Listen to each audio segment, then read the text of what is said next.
He wasn't the type of man you'd cross the street to avoid. If anything, he was the type you might glance at twice. Shoulder-length hair, clean smile, eyes that studied people with an almost professional focus. He moved with confidence, spoke with ease, and carried himself like someone used to getting what he wanted. In Southern California during the late 1970s, Rodney Alcala looked like the kind of man you'd expect to find behind a camera. And often, that's exactly where he was. Walking through public parks with expensive lenses slung around his neck, asking strangers if they'd like their picture taken. His voice was polite, his pitch was practiced, and his victims never saw what was coming. What they didn't know was that behind the lens was a man who had already killed. A man who had been arrested for a brutal sexual assault years earlier. A man who had charmed his way back into society, changed his name, and blended in like a chameleon. While the public smiled for his camera, Rodney Alcala was building a photo archive, an enormous, deeply unsettling collection of women and children whose images would later become pieces of a larger puzzle. Some of them would survive, some of them wouldn't, and many still haven't been identified to this day. Police would eventually open a storage locker in Seattle and find a massive collection of these portraits. Hundreds of images, neatly organized, many never released to the public. There were women posing in lingerie, children dressed in swimsuits. Some of them looked nervous, some looked unaware.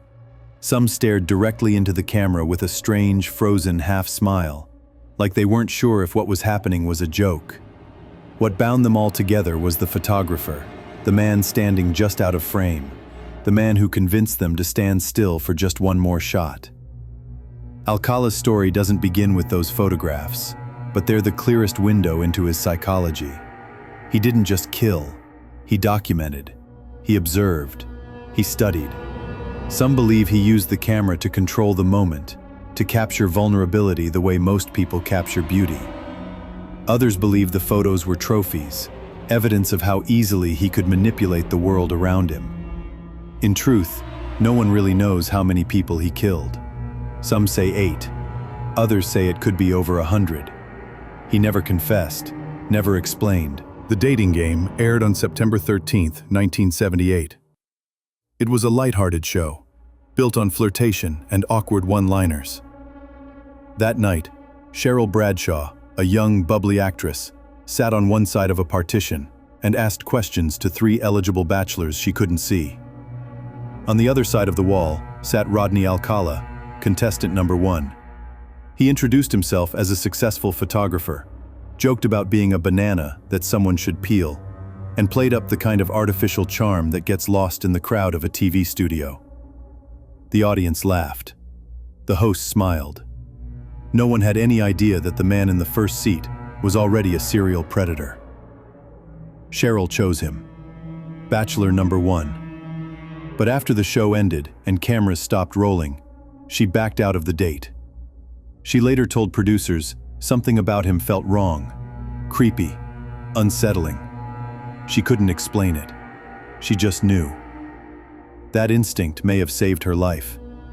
At the time of that taping, Rodney Alcala was already wanted by police in New York for questioning in a murder case. He had traveled back and forth across the country, changing names, slipping through gaps in the system. He had served time in prison for sexually assaulting an 8-year-old girl in 1968, then been released early due to supposed rehabilitation. He had passed through mental institutions, charmed parole boards, and even enrolled in UCLA film school under an alias. All the while, women kept disappearing. One of the earliest known victims tied to Alcala was Cornelia Crilly, a 23-year-old flight attendant in Manhattan. In 1971, she was found raped and strangled in her apartment. Her murder went unsolved for decades. Alcala fled New York shortly after. By the time he showed up in Los Angeles, he had already learned how to avoid attention.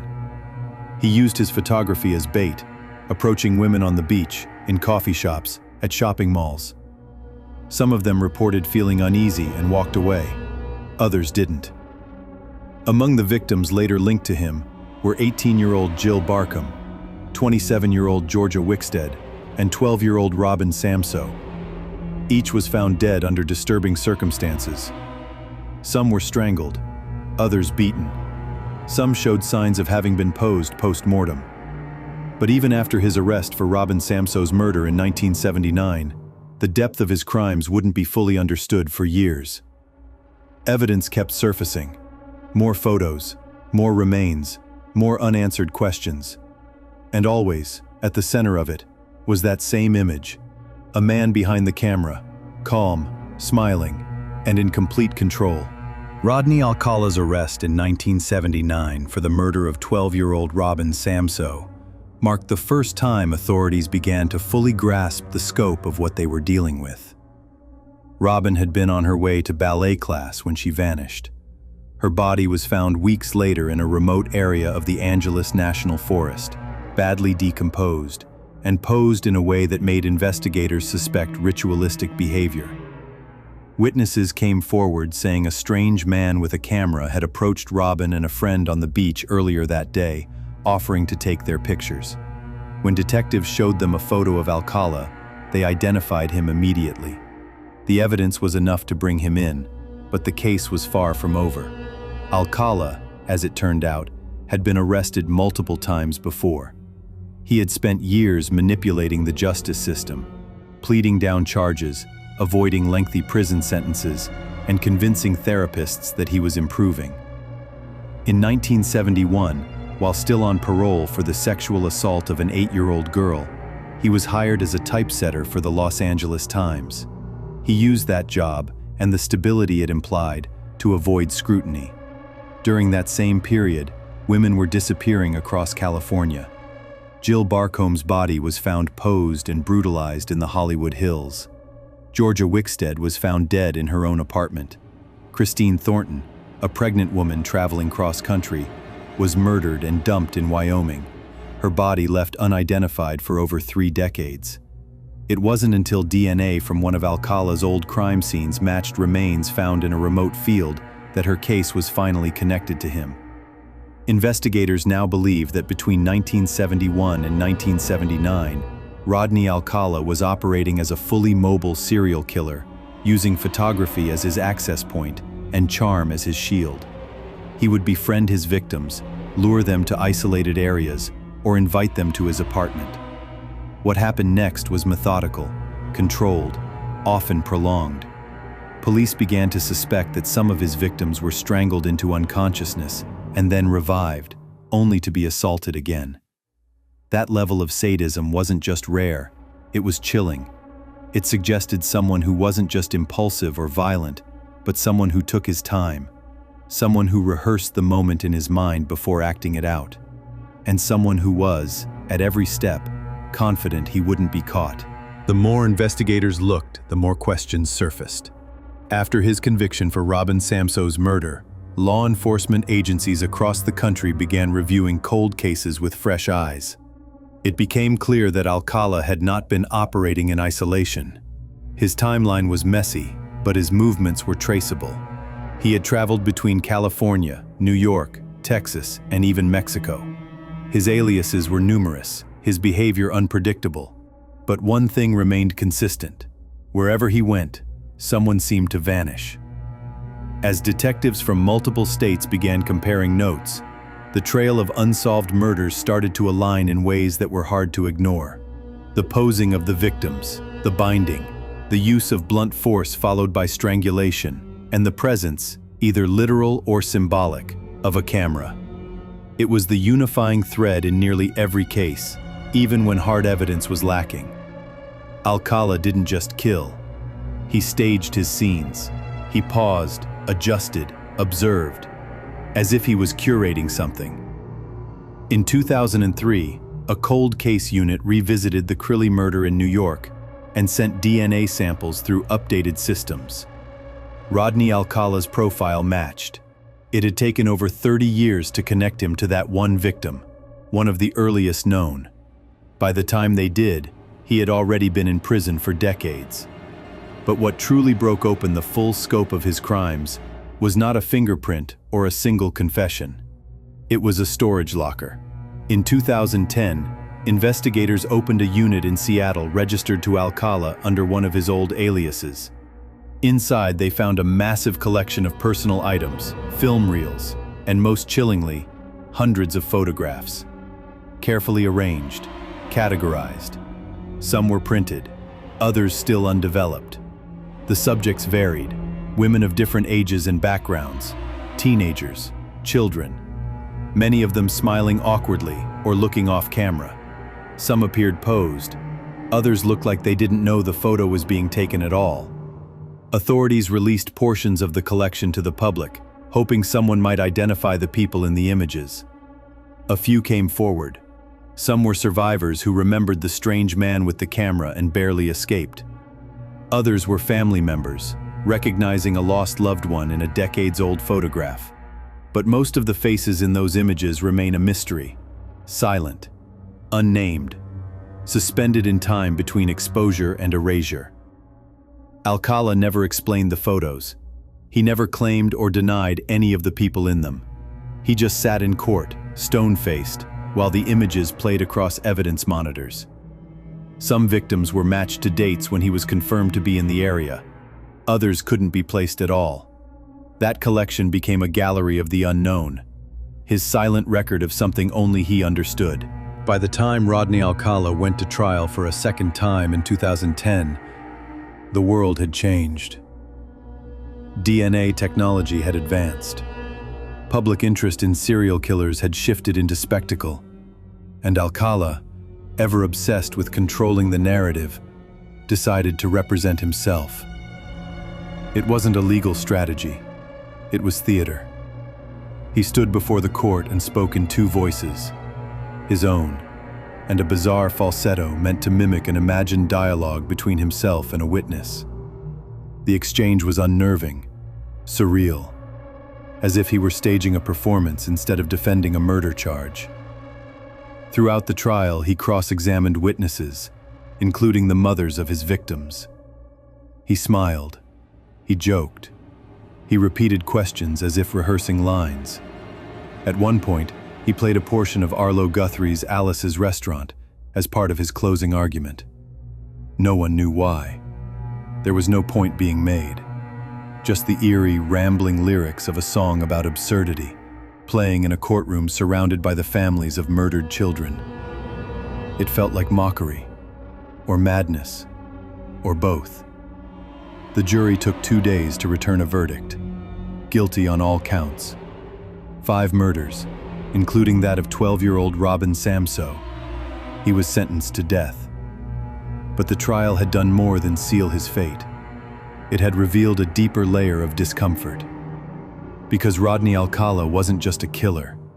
He was a man who seemed to enjoy the process of being on trial. The attention, the manipulation, the ability to turn a courtroom into his stage.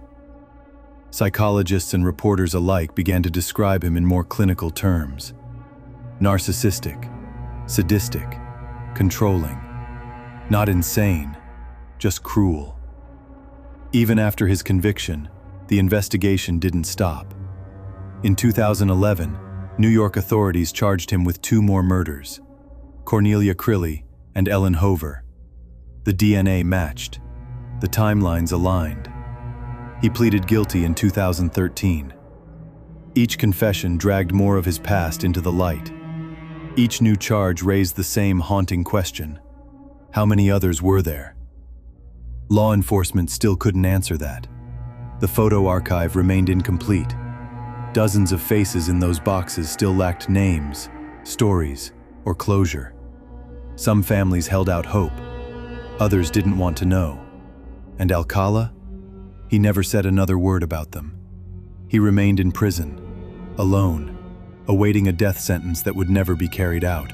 Years after his final conviction, Rodney Alcala remained a name that floated in and out of public memory. His story never reached the cultural saturation of other infamous serial killers. There was no Netflix series, no household nickname beyond the dating game killer, a title that belied the darkness underneath. But for those who studied the photos, combed through cold cases, or sat across from him in court, he was unforgettable. A man who embodied the idea that evil doesn't always come with warning signs. Sometimes it smiles, sometimes it listens, sometimes it waits. Psychologists studying Alcala's behavior described a chilling blend of narcissism, sadism, and control. He didn't simply enjoy dominance, he orchestrated it. From luring victims with photography to representing himself in court, he built scenarios where he controlled the narrative at every level. And yet, despite all the court records, all the interviews, all the media coverage, there's still an eerie absence at the core of his story. No clear motive, no confession, no closure. Many of the women and children in his photo collection have never been identified. Their faces remain frozen in time, fragments of lives that may have continued on or ended without notice. For years, law enforcement has maintained open calls for the public to help name these individuals. Before we close, there's one final element to this case that lingers long after the facts are laid out. The photographs. A few of them have already appeared earlier in this video. Portraits taken by Rodney Alcala, released by law enforcement in 2010 in hopes that someone might help identify the subjects.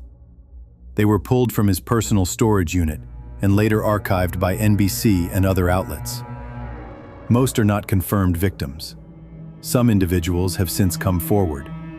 Others remain missing, and many remain completely unknown.